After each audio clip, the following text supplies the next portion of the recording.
The granddaddy of them all, the biggest report of the year, the Big Kahuna. People have been calling it all of those things and more this past week, but certainly the biggest in terms of volume of information, my heavens. But most relevant? Most impact on the markets? I don't know. We'll let Kohli and Cavanaugh suss that out for us. And, of course, the guys are brought to you, as usual, by the Allen County Farm Bureau. The Farm Bureau right now is all hands on deck at the State House for the latest session to represent the interests of Indiana farm families. And they're going to be in town at the Fort Wayne Farm Show this next week. Your membership supports all that the Farm Bureau does, so go online and consider becoming a member. Go online to itpaystobeamember.org. David, you and I connected right after the report came out. You gave us a few of the numbers, and I think that some of the most interesting ones, certainly the corn and soybean numbers here in the U.S., some of the ones that most farmers here in the Midwest are paying very close attention to. And,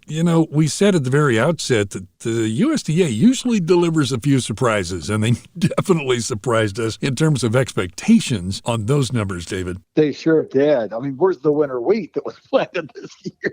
That was the big surprise. Down 6% on the total winter wheat acres. Well, yeah, go on from there, because mainly that was hurt by the hard red winter wheat being cut back.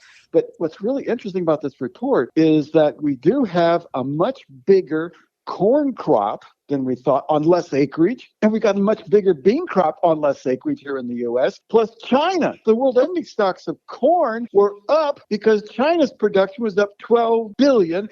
And where else in the world does anybody else grow that much corn at one time? So to try and give you what's coming, and that is to watch South America, because the weather down there is preeminent for growing that new corn and bean crop, especially with the safrinha corn. But the main focus here definitely is much more corn and much more soybeans.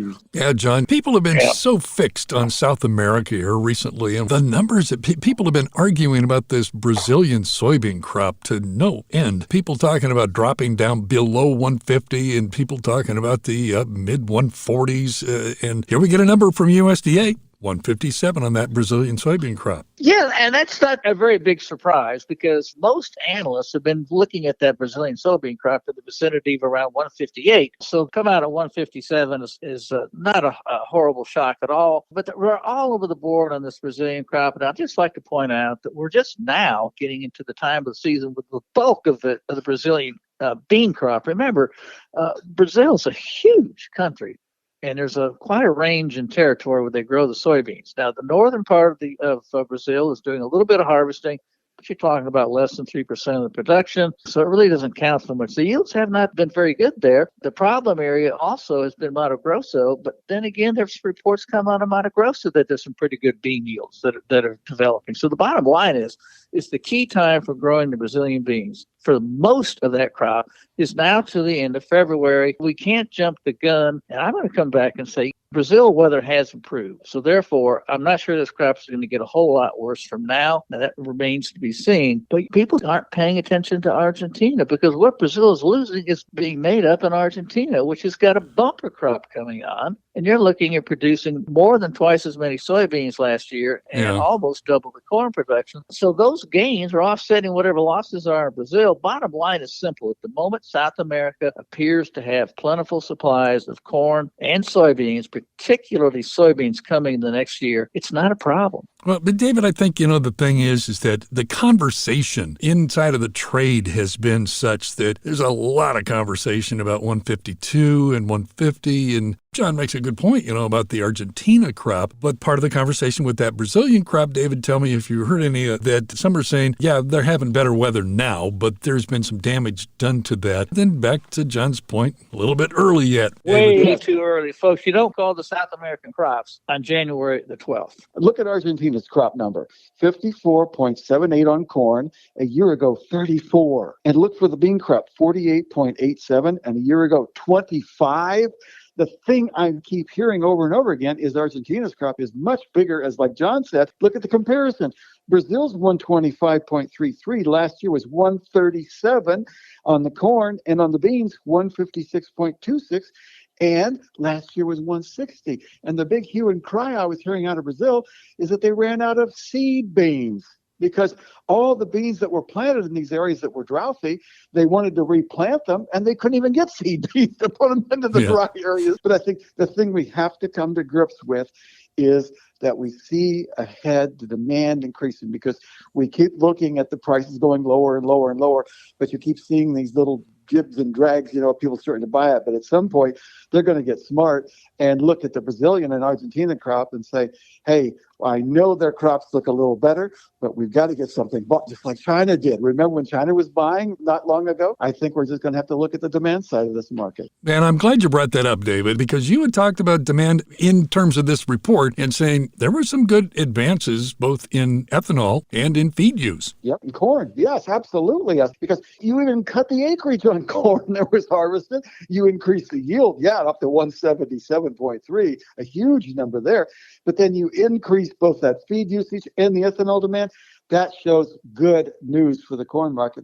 Can I throw a little water on your fire there, David? Because did you check the world carryout numbers for corn versus last month? I was a little bit taken aback by that, because the estimate for the 23-24 world carryout on corn is 325 million tons. And that's up. The average guess was 313. And back in December, it was 315. The market was actually looking for it to go down a little bit, and it went up 10 million tons. That was my point. I said China's crop was increased more than anybody else. That made the world crop of corn higher because of the Chinese crop being higher. So that's a surprise. That's not exactly helpful, is it? No, it's not. And they've been talking, rumored, as to needing more corn for feed usage. But now they're cutting it back because they have more corn than what they need at this point. So we get delusioned so many times about world demand, and we get these stories that we believe in, and all of a sudden they turn into ghosts and they go away. Well, one of the things that we're celebrating, obviously, we need to get this out there before we run out of time, and that is, hey, state of Indiana, we broke some records. Oh, no kidding. Indiana corn yield 203 from November 200. That was a record. That was up 1.5. And Ohio, 198 from 195. That was also up 1.5, a new record. So here in the Eastern Corn Belt, Indiana and Ohio are going gangbusters raising corn. Yeah, this is a fantastic year for Indiana and Ohio when it comes to growing corn, and soybeans as well, because soybeans also hit a record in each state. Yes, that's very impressive. But back to demand for just a second here. Export sales this week were kind of puny again. However, we're still pretty much on pace to hit the USDA objective on both corn and soybeans for the marketing year. One part is lacking. I just want to point out China. From the United States, to date, marketing year to date, China has only bought 533 million bushels from the U.S. versus a year ago, 757 million bushels. That's down 30% from a year ago. That's China alone. Wow. I knew that China was not buying as much soybeans from the U.S., but guys, that's pretty discouraging. Or, David, do you think there's a chance, looking at the optimistic side, that China is going to end up taking as many beans from the U.S. as they did last year, and therefore we got a lot of buying ahead of us? I'm looking forward to that, because we look at demand for wheat. We're going to be importing wheat, they're saying now, because of the very, very small hard red wheat crops.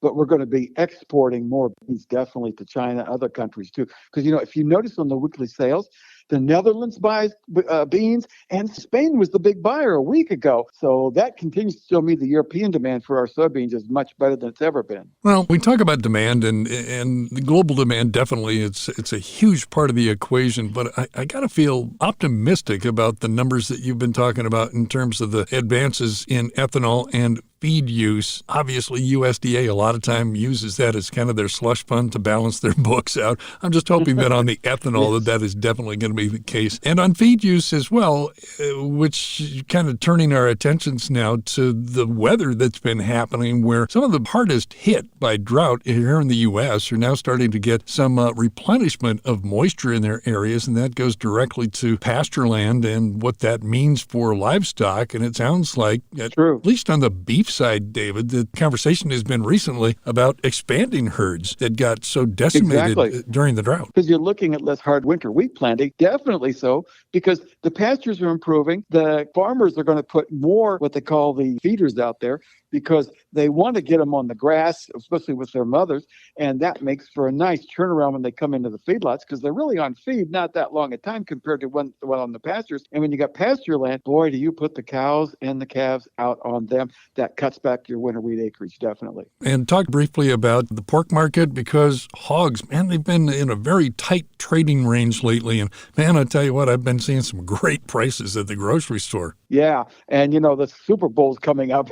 I wonder how many pork items are going to be on the table then. And I'm telling you, the demand for pork is holding up better than I expected. I thought it would start to fall after Christmas, and it hasn't. And the really important news there is that we're really, really doing as much as we can to keep the supply of pork to the grocery stores. And the price is, you can't even call it competitive. It's so cheap relative to beef when you go in the grocery store and compare prices. Yeah, well, that's okay. You're trying to tell me the prices of food is coming down? Pork is. Not totally. Not chicken wings. Super Bowl and chicken wings are pretty much synonymous. Okay, we're at that point where we got to go. It'll be so much more for us to talk about at the Fort Wayne Farm Show. So make sure you come out to the first session that's on Tuesday morning at 10 o'clock. And we're going to be able to really peel back all of the levels of this. But for now, it's time for the final word with Mr. John Cavanaugh. Well, speaking of demand, and I'm going to put out here something that's a little bit optimistic. We talked about how the USDA increased the amount of corn to be used for ethanol because production so far has exceeded expectations. And kind of adding to that, something interesting, that Hertz Rent-A-Car. A couple of years ago, they bought somewhere in the vicinity of over 100,000 electric vehicles, anticipating big demand for the EVs. Well, it hasn't happened. The public doesn't want them. For the most part, they're shying away from renting the EVs. And so with demand being so poor for the EVs, Hertz has come out and said they're going to sell at least 22,000, maybe more of these EVs because they can't rent them. And I've heard that from other directions in terms of EV sales starting to take a turn down. People are getting skeptical. Bottom line on this is that's good for corn for ethanol demand. Kohli and Cavanaugh, made possible by support from the Allen County Farm Bureau. Your local Indiana Farm Bureaus support Indiana agriculture. And I mean in every way, from the classroom programs for kids to political action. Like the work they're doing right now at the State House during the current session to make sure lawmakers know the important issues to Hoosier farm families. And to some of the sessions that are going on at this coming week's Fort Wayne Farm Show. When you support the Farm Bureau with a membership, you're supporting the farmers that feed us. So consider a membership. Go online to itpaystobeamember.org. Podcasts by Federated Media.